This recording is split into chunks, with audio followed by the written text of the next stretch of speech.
Now to the horrific murders of a Putnam County couple in their 80s. It's the most frustrating case of my career. Still a huge mystery.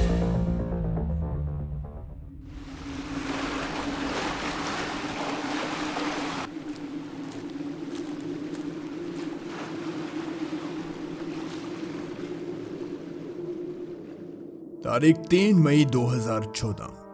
Hall और पैगी नाम का एक couple होता है।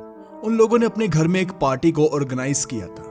उन्होंने अपने सभी रिश्तेदारों को और पड़ोसियों को उस पार्टी के लिए इनविटेशन भी दिया था।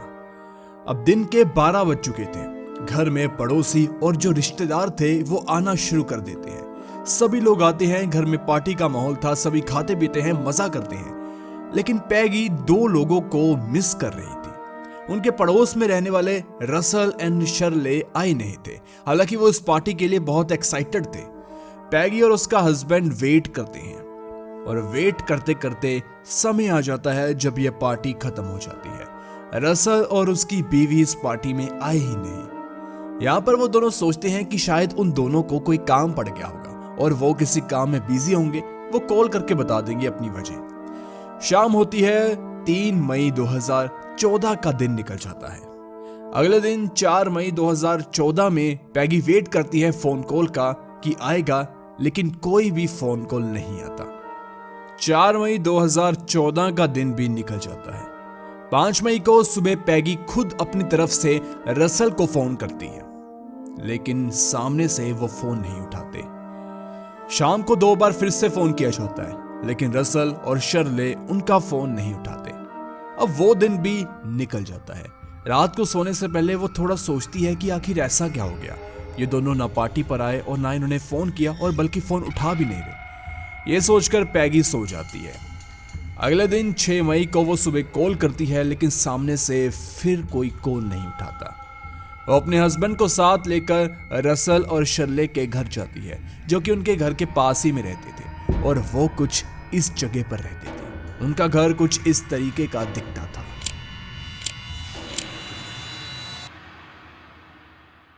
रसल डरमन और शर्ले डरमन इस सुनसान सी जगह पर रहते थे, और इनका घर पेड़ों से घिरा हुआ था।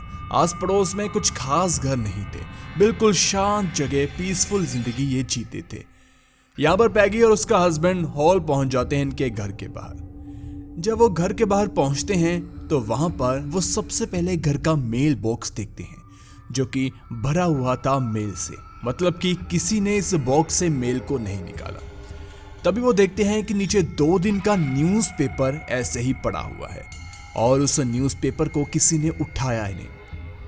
पैगी और उसका हस्बैंड गेट को नॉक करते हैं, लेकिन कोई भी दरवाजा खोले नहीं आता।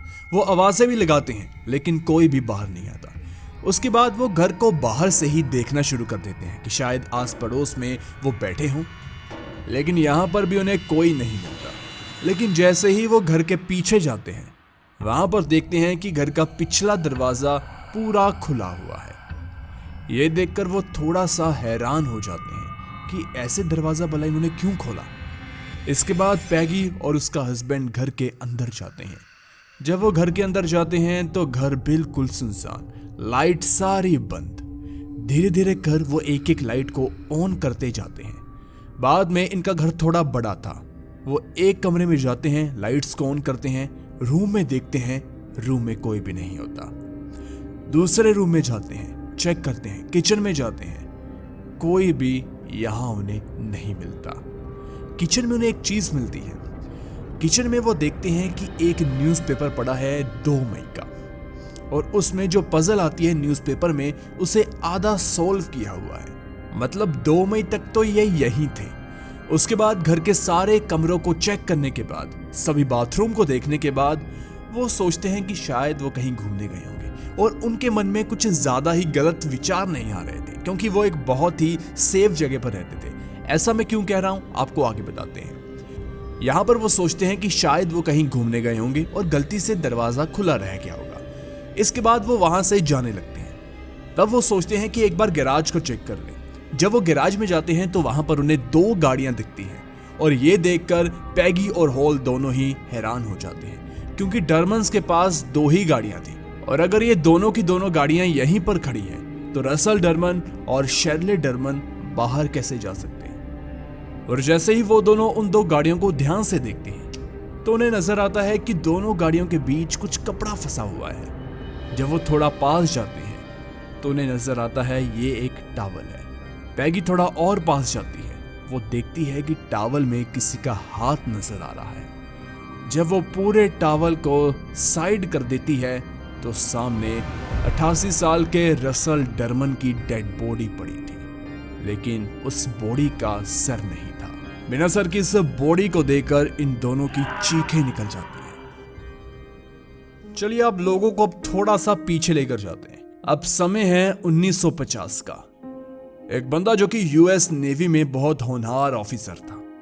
अब समय आ जाता है उसकी शादी का। उसकी शादी घर वाले करवा देते हैं।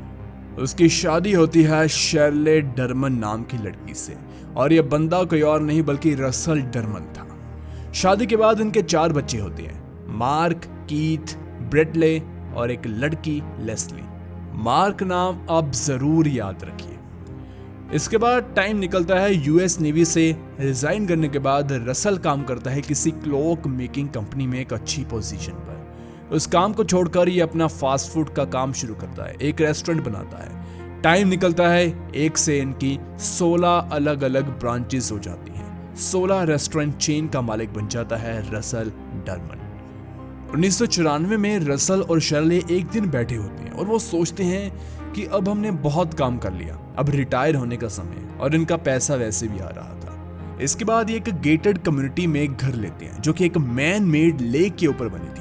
गेटेड कम्युनिटी को सिंपल भाषा में कहें, एक बहुत बड़ी सोसाइटी होती है जहां पर लोगों के अपने अपने घर होते हैं, बहुत ज्यादा जगह होती है और कोई भी व्यक्ति ऐसे ही वहां पर नहीं जा सकता। सिक्योरिटी सेफ्टी भी होती है। और जिस गेटेड कम्युनिटी में ये डरमन रहते थे वहां पर बहुत ज्यादा बूढ़े लोग रहते थे जो कि अपनी रिटायरमेंट के बाद पीसफुल जिंदगी जीने के लिए यहाँ पर आए थे। और यहाँ पर 24 घंटे सेफ्टी सिक्योरिटी के लिए लोग तैनात रहते थे गेट पर। अब साल आ जाता है 2000। शाम के समय रसल डरमन अपने कंप्यूटर पर बैठकर ईमेल को पढ़ रहे थे।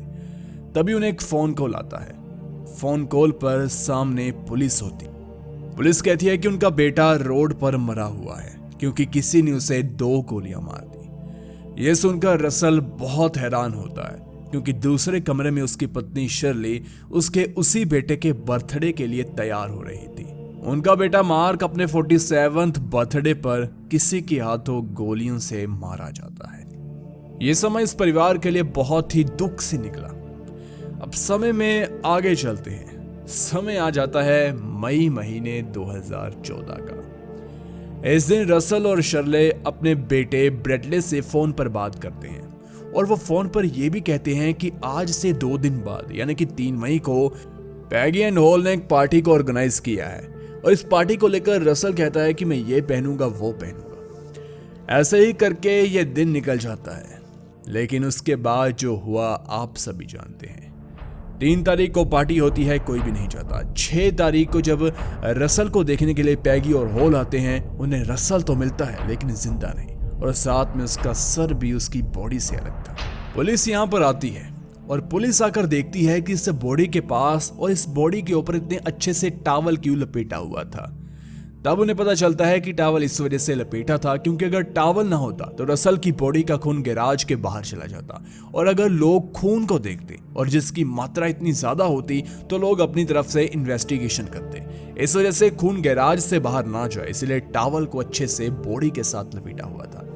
अब सवाल यहाँ पर 2 थे कि रसल का सर कहाँ है। इस घर को पूरा ढूंढने के बाद 2 चीजें नहीं मिली, एक रसल का सर और दूसरा उसकी बीवी शर्ले। आसपास की जगह पर देखने के बाद भी उन्हें ये दोनों चीजें नहीं मिलती। अब यहाँ पर पुलिस अपनी इनिशियल इन्वेस्टिगेशन के दौरान ये कह देती है कि शर्ले को किसी ने किडनैप कर लिया है। यहाँ पर एक पुलिस ऑफिसर होता है जो सोचता है कि ऐसा भी हो सकता है कि शर्ले ने अपने पति को मार दिया और उस तरीके से वो यहाँ से भाग गई कि ऐसा लगे कि उसे तो किसी ने किडनैप किया हुआ है। आस पड़ोस के लोगों से पूछने के बाद पता चला कि इन लोगों का रिश्ता इतना गहरा था कि इसकी मिसाल लोग दिया करते थे। 88 साल का रसल और 87 साल की शर्ले एक दूसरे से इतना प्यार करते थे कि लोग इनकी मिसालें पूरी सोसाइटी में दिया करते थे। और उसी के साथ पुलिस अपनी तरफ से इन्वेस्टिगेशन करती है। वो चेक करती है रसल की बैंक डिटेल। उन्हें पता चलता है कि यहाँ पर कोई भी छेड़छाड़ नहीं हुई। हालांकि पुलिस की नजर में शेरले अभी भी एक सस्पेक्ट के तौर पर मौजूद थी। ये केस बहुत ज्यादा हवा में आ जाता है। यहाँ पर मीडिया, पुलिस और बाकी आम लोग भी आना शुरू कर देते हैं। यहाँ पर डरमन के आस पड़ोस के लोगों से जो उनसे इंटरेक्ट किया करते थे, उनसे पुलिस और मीडिया बात करती है। यहाँ पर वो देखते हैं कि किस किस ने कैसे और कहां पर इन लोगों को आखिरी बार देखा। तो 4:30 बजे आखिरी व्यक्ति जो इन लोगों से मिला था वो था मेलमैन, जो कि मेल को डालने के लिए इनके घर आया था। इस तरीके से 4:30 बजे तक 1 मई तक ये जिंदा थे। लेकिन ये दोनों 2 मई तक भी जिंदा थे, या दोनों में एक तो जिंदा था जिसने 2 मई की न्यूज़पेपर पर जो पजल थी उसे आधा सॉल्व किया था। हालांकि यहाँ पर हम ऑफिशियल तौर पर या पुलिस भी साफ तौर पर कह नहीं सकती थी कि ये पजल इन दोनों ने सॉल्व की। हो सकता है कि जो लोग इन्हें मारने आए थे या फिर किडनैप करने आए थे वो पजल को सॉल्व करके गए हो, ऐसा भी हो सकता है। लेकिन आमतौर पर तो यही सोच सकते हैं कि ये पजल इन दोनों ने आराम से सॉल्व की है। लेकिन फिर सवाल ये भी है कि आधी सॉल्व क्यों की? क्योंकि जो भी सॉल्व करेगा 2-5 मिनट का काम है, पूरा सॉल्व कर देगा। आधा सॉल्व करके छोड़ने का कोई मतलब नहीं है। घर को अच्छे से चेक किया जाता है। पुलिस पाती है कि घर में एक भी सामान इधर उधर नहीं। और तो इस घर में मौजूद रोलेक्स की महंगी महंगी और करोड़ों की घड़ियां, कैश और भी महंगी चीजें मौजूद थी, सोना। लेकिन किसी ने उसे हाथ तक नहीं लगाया। सारी चीजें वैसे की वैसे पड़ी थी जैसा इन दोनों ने रखी थी। इस चीज से एक बात तो साफ है कि जिसने भी मारा पैसों के लिए तो नहीं मारा। पुलिस को पता चलता है कि इनका एक बेटा था मार्क, जो कि 2000 में एक गोली कांड में मारा गया, जिसे किसी ने गोलियां मारी और वो मर गया। और इन्वेस्टिगेशन के दौरान पता चला कि वो नशे से एडिक्ट हो चुका था। किस नशे से उसका मैं नाम नहीं लेना चाहता। और वो उस नशे को लेने के लिए किसी डीलर के पास गया और वहां पर थोड़ी लड़ाई हुई, थोड़ा झगड़ा हुआ और 2 गोलियों की वजह से मार्क मारा गया। अब यहाँ पर शक ये भी था कि जिन लोगों ने मार्क को मारा वो वापिस से रसल और उसकी बीवी को भी मार सकते हैं। पुरानी दुश्मनी का कुछ नहीं पता। सभी इन्वेस्टिगेशन ड्रॉ करने के बाद पता चलता है कि जिस डीलर ने मार्क को मारा था वो तो 25 साल के लिए जेल में है और उन लोगों का इस केस से कोई लेना देना नहीं है। और रसल और शेरले के बाकी 3 बच्चे अपने 16 रेस्टोरेंट को संभालते हैं। उनका किसी भी गैंग वॉर या किसी लड़ाई से कोई लेना देना नहीं है। इन लोगों का सिर्फ अच्छे लोगों से ही कनेक्शन था।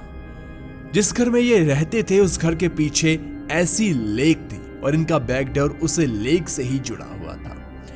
और यहाँ पर पुलिस ये सोच रही थी शायद ऐसा भी हो सकता है जिसने मारा उसने शेरले को इस लेक में फेंक दिया। यहाँ पर पुलिस मछुआरों को बुलाती है और जो टीम पानी के अंदर चीजों को ढूंढती है उन्हें बुलाती है ताकि वो शेरले की बॉडी को उस लेक से ढूंढ पाए, अगर किसी ने मार कर उसे लेक में फेंक दिया है तो। लेकिन 2 दिन की मशक्कत के बाद उन लोगों को लेक से कुछ भी नहीं मिलता। अब पुलिस भी हैरान थे कि आखिर शेरले गई तो गई कहां। यहां पर वो तब तक खूनी की तलाश अच्छे से नहीं कर सकते थे जब तक उन्हें पता न चले कि शेरले जिंदा है या नहीं, उसे किडनैप किया गया है या वही अपने पति को मार कर चली गई। कुछ नहीं पता था, इसलिए शेरले की बॉडी को ढूंढना बहुत जरूरी था। FBI भी इस केस में आ जाती है। FBI 100 बिलबोर्ड में और $20,000 का इनाम ऑफर करती है जो भी बंदा शेरले के बारे में बताएगा। इन सभी कामों में 10 दिन निकल जाते हैं। 10 दिन के बाद एक मछुआरा सुबह सुबह जाता है मछली को पकड़ने के लिए। अपने जाल को पानी में फेंकता है।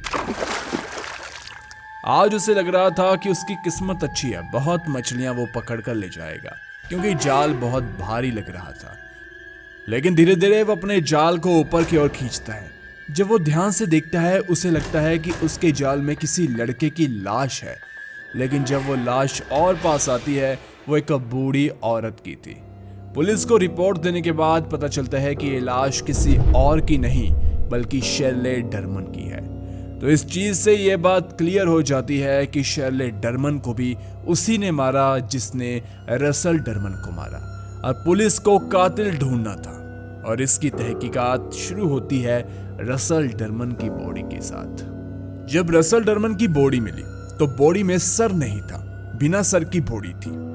और वहां पर पुलिस ने एक चीज को नोटिस किया।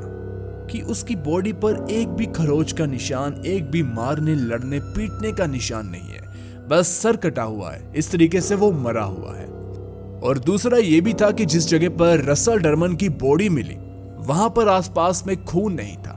तो ये बात सही थी कि पहले इन दोनों को, शर्ले और रसल को, कहीं और मारा गया और उसके बाद इसकी बॉडी को यहां पर, शर्ले की बॉडी को इनके घर से 8 किलोमीटर दूर फेंका गया।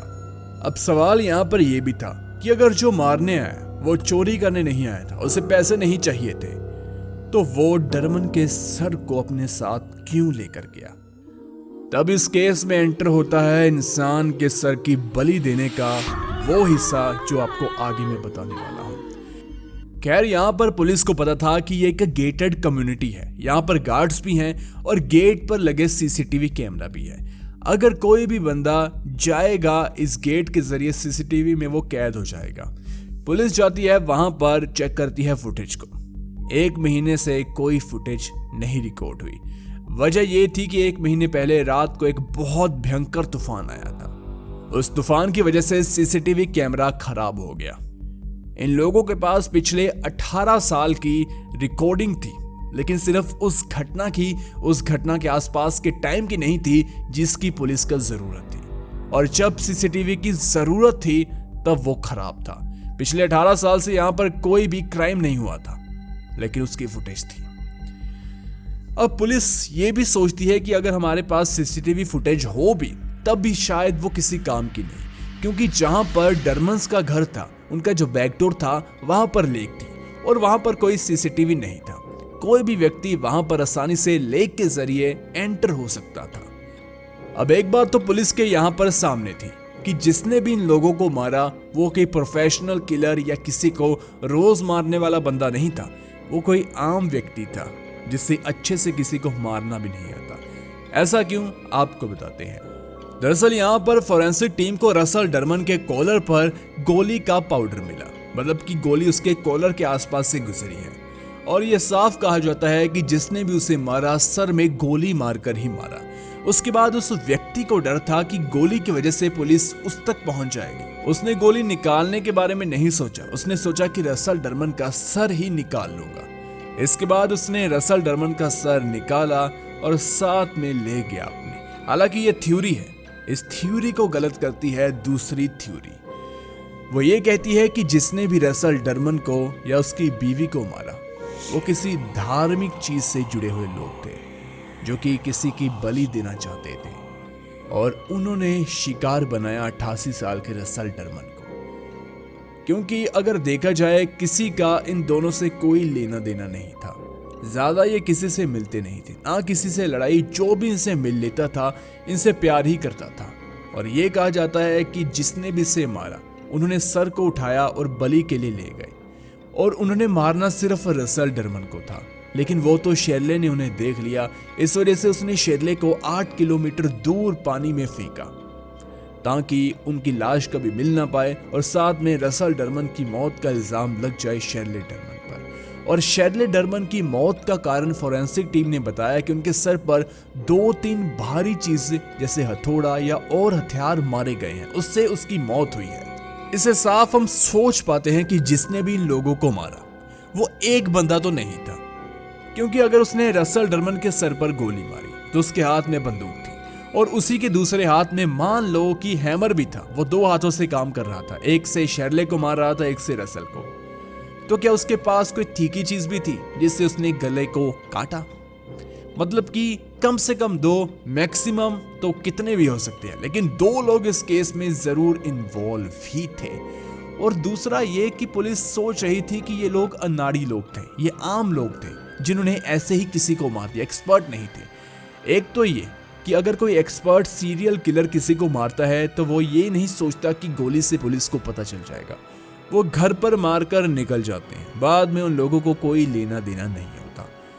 यहाँ पर ये लोग आम थे, इनके पास अपनी बंदूक थी, इस वजह से इन्होंने गोली मारी और पता चला कि गोली से तो पुलिस हमें पकड़ लेगी, इसलिए उसके गले को ही साथ ले गई।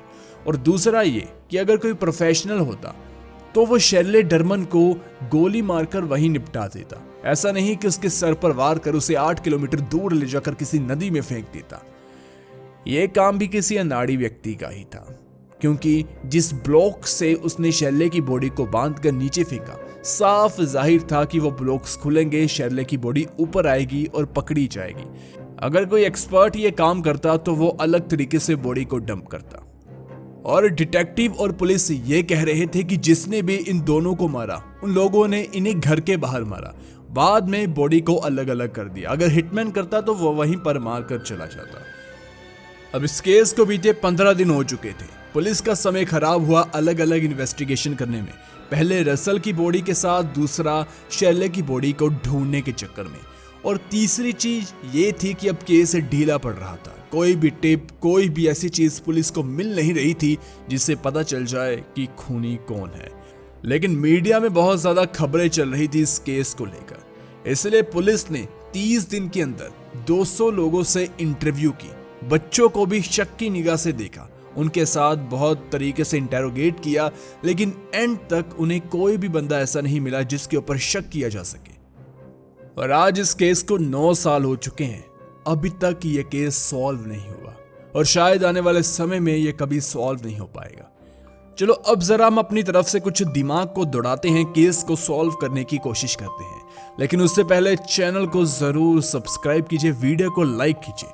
देखिए, केस से जुड़ी थ्योरीज तो बहुत है, लेकिन जो मुझे सही लगती है उनमें से एक है कि किसी ने गलती से इन्हें मार दिया। कुछ लोग थे जो किसी और को मारने के लिए आए थे, लेकिन गलती से वो डरमन्स के घर में चले गए और वहां पर उन लोगों ने रसल डरमन को मार दिया। बाद में पता चला कि हम तो गलत बंदे को मार बैठे। उसके बाद उन लोगों ने शैले को सिर्फ बेहोश करने के लिए उसके सर के ऊपर कुछ मारा होगा, लेकिन वो भी अंत में मर गई। और उन्होंने रसल की बॉडी का सर इस वजह से काटा होगा ताकि गोली का पता न चले कि ये किस बंदूक से चली है। और जब बात आई शैले की बॉडी की, तो उसके ऊपर कुछ फिंगरप्रिंट्स होंगे या कुछ ऐसी चीजें होंगी जिससे कातिल तक पुलिस पहुंच जाएगी। इसलिए इन लोगों ने सोचा कि क्यों ना हम इस चीज से बचने के लिए शैले की बॉडी को कहीं दूर फेंक दें। इसलिए वो 8 किलोमीटर दूर गए उस घर से बॉडी को फेंकने के लिए। इससे होगा क्या? पहली बात, उन्हें लग रहा था कि पुलिस को शैले की बॉडी कभी नहीं मिलेगी, और दूसरा ये कि पुलिस को 2 अलग अलग इन्वेस्टिगेशन करनी पड़ेगी। पुलिस भी फंसी रहेगी कि इसे किसने मार दिया, क्या शैले ने तो नहीं मार दिया, क्या चीजें हुई। इस वजह से उन लोगों को टाइम मिल गया, वो वहां से निकल गए दूर। और दूसरी एक और थ्योरी जो मुझे सही लगती है, वो आपको मैं पहले थोड़ी बता भी चुका हूं, कल्ट, काला जादू, जादू टोना, किसी की बलि देना, ये चीजें सिर्फ हमारे एशिया, भारत, पाकिस्तान, बांग्लादेश, नेपाल में नहीं है, ये दूसरी दुनिया के कोनों में भी होती है। ये वहां पर उन्हें अलग नाम दिया जाता है, लेकिन होती जरूर है। यह भी हो सकता है कि किसी ने बूढ़े लोग देखकर इन लोगों को बलि का बकरा बनाने के बारे में सोच लिया। उन्हें लग रहा था कि घर में 2 बूढ़े लोग रहते हैं। सच में बूढ़े थे। 88 साल का रसल था, 87 ईयर की उनकी पत्नी शैले थी। ये क्या ही कर लेते 4 लोगों के सामने। इस तरीके से ये भी चीज पॉसिबल है। और तीसरा जो सबसे मुझे सही लगता है वो ये कि किसी ने मजे मजे में नहीं मार दिया। देखो, दुनिया में सरफरे लोगों की कमी नहीं है, और कोई पागल, कोई दिमाग से संकी आदमी भी ये सब कुछ कर सकता है। हालांकि एक व्यक्ति ये नहीं कर सकता, ये संकियों का टोला चाहिए ये चीज करने के लिए, क्योंकि एक व्यक्ति ये काम कर ही नहीं सकता, पॉसिबल ही नहीं है। पॉसिबल तो चलो क्या, लेकिन बहुत मुश्किल है। और दूसरा ये कि अगर चोर होते, चलो जिन लोगों ने मजे में मार दिया, अगर उनका दिमाग सही होता तो वो घर में मौजूद करोड़ों की घड़ियां जो कि ऐसे ही मिल जाती उन्हें, वो तो कम से कम लेकर जाते। चलो मान लो उन्हें नहीं मिलती, लेकिन कम से कम वो ढूंढने की कोशिश तो करते। लेकिन घर में एक भी सामान इधर उधर नहीं था, मतलब किसी ने अंदर जाकर चीजों को ढूंढने की या चुराने की कोशिश तक नहीं की। मकसद था किसी को मारना, किसी के सर को निकालना, किसी को पानी में फेंकना, और वो अपने मकसद में कामयाब भी हो गए। अब आप खुद जरा सोचिए कि आखिर क्या ही हुआ होगा उस दिन। मतलब हम यहाँ पर बैठकर सिर्फ थ्योरी और सिर्फ अजम्पशन लगा रहे हैं, लेकिन इन रियलिटी में क्या हो सकता है, मतलब क्या ही हो सकता है, ये आप कमेंट सेक्शन में जरूर बताएं। और एक ऐसा ही केस है जिसके ऊपर हमने पहले भी बात की है, तारा कैलिको केस। यहाँ पर 35 साल से ये लड़की कहाँ गायब है किसी को नहीं पता, लेकिन ये कैसे गायब हुई ये कहानी जरूर सुनिए। राइट साइड वाली वीडियो मस्ट वॉच जरूर देखिए।